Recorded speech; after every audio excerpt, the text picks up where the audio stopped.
Hello बच्चे लोग कैसे हो। अरे भाई चलो देखते ଯିବା ଗୋଟେ ବଢ଼ିଆ ମେଳା ଚାଲ। ଆଜି ଟିକେ ଭଏସ୍ଟା ଟିକେ ଦେଇପାରିଲିନି କଥା ହେଇତେ ହେଇତେ କାହିଁକିନା ଟିକେ ଥଣ୍ଡା ହେଇଯାଇଛି। ଦେଖନ୍ତୁ କେତେ ସୁନ୍ଦର ପୋଖରୀ ଯେଉଁଠି ଆମର ହୁଏ ରାବଣ ପୋଡ଼ି ଆଉ ଚନ୍ଦନ। ଚାଲନ୍ତୁ ଯିବା ବच्चे लोग। ଦେଖିଲେ ତ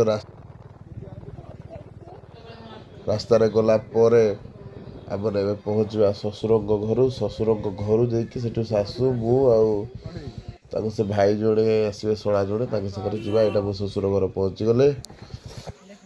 ଦେଖନ୍ତୁ ମୋ ଶାଶୁ ମା ମୋ ଖୁଡ଼ି ଶାଶୁ ଏ ମୋର ଦୁଇ ଶାଳୀ ଆଉ ମୋର ନିନି ଠିଆ ହେଇଛି ସେଠି ତ ଚୁମା ଖାଇଦେଲେ। ଚାଲିଲେ ଆମେ ବର୍ତ୍ତମାନ ମେଳା ବୁଲିବା ପାଇଁ। ଦେଖନ୍ତୁ କେତେ ଅନ୍ଧାର ଜାଗା, ଡର ଲାଗିଲା ଲିଟରାଲି ମୋତେ, ସତ କଥା କହୁଛି।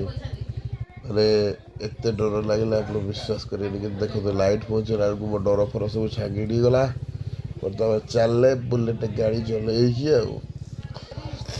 ଦେଖନ୍ତୁ ଆପଣଙ୍କୁ ଦେଖେଇବି ଯେ ଗୋଟେ ପାର୍ଟରେ ଯଦି କମ୍ପ୍ଲିଟ୍ ହେଇପାରିବନି ମୁଁ ଆପଣଙ୍କୁ ନିହାତି ୟାର ସେକେଣ୍ଡ ପାର୍ଟ ଆପଣଙ୍କୁ ଆଣିବି, ଦେଖେଇବି କେତେ ସୁନ୍ଦର ମେଳା ହେଉଥିଲା।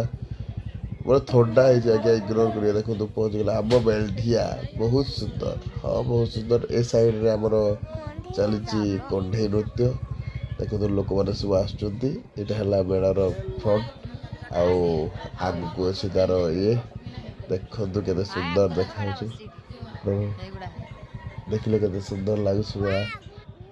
ଏଣ୍ଟ୍ରାନ୍ସରେ ଗଲୁ। ଏଣ୍ଟ୍ରାନ୍ସରେ ଗଲା ପରେ ଚାଲନ୍ତୁ ଏଣ୍ଟ୍ରାନ୍ସ ଭିତରେ କ'ଣ କ'ଣ ସବୁ କଲୁ ମୁଁ ଆପଣଙ୍କୁ ସେକେଣ୍ଡ ପାର୍ଟରେ ଦେଖେଇବି।